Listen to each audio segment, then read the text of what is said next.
বিষয়ে একটু আসলে আমাদের মন্ত্রী মহোদয় আছেন, ওনার সময় খুব সংক্ষিপ্ত, তারপর ছোট করে কিছু আসলে বলতেই হয়। সেটা হচ্ছে আমরা বাংলা উইকিপিডিয়ার যাত্রা শুরুর পর থেকে আমাদের যে কমিউনিটি আসলে ধীরে ধীরে এই কাজটা করে যাচ্ছে, এর মধ্যে আমাদের বেশ কিছু সফলতা যোগ হয়েছে।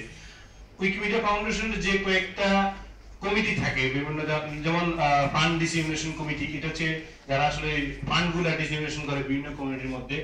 Individual engagement committee, grand advisory committee, এই কমিটিগুলোতে প্রত্যেকটাতে বাংলাদেশি উইকিপিডিয়ানদের একটা উপস্থিতি আছে। যেমন এফডিসি যে ভাইস ভাইস চেয়ারম্যান, উনি বাংলাদেশ উইকিপিডিয়া বাংলাদেশের ট্রেজারার।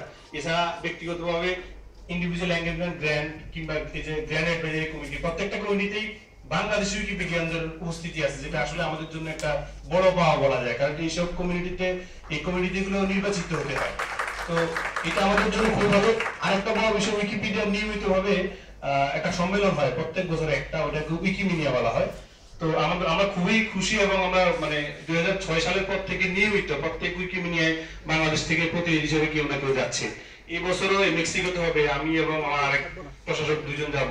তো এটাও একটা বড় অর্জন যে বাংলাদেশ এই যে একটা ছোট কমিউনিটি, মাত্র 35,000 আর্টিকেল বলা যায়, তারপরেও এখান থেকে আমাদের যারা উইকিপিডিয়া নিয়মিত কাজ করছেন তারা খুব সফলতার সাথে কাজটা করে যাচ্ছেন বলেই আসলে ইন্টারন্যাশনাল কমিউনিটিতে আমাদের এই অবস্থানটা শক্ত হচ্ছে। যাই হোক, আমি পরবর্তী সেশন যাওয়ার আগে আমাদের উইকিমিডিয়া বাংলাদেশ নিয়ে ছোট্ট একটা ডকুমেন্টারি আছে, এটা একটু দেখাতে চাই।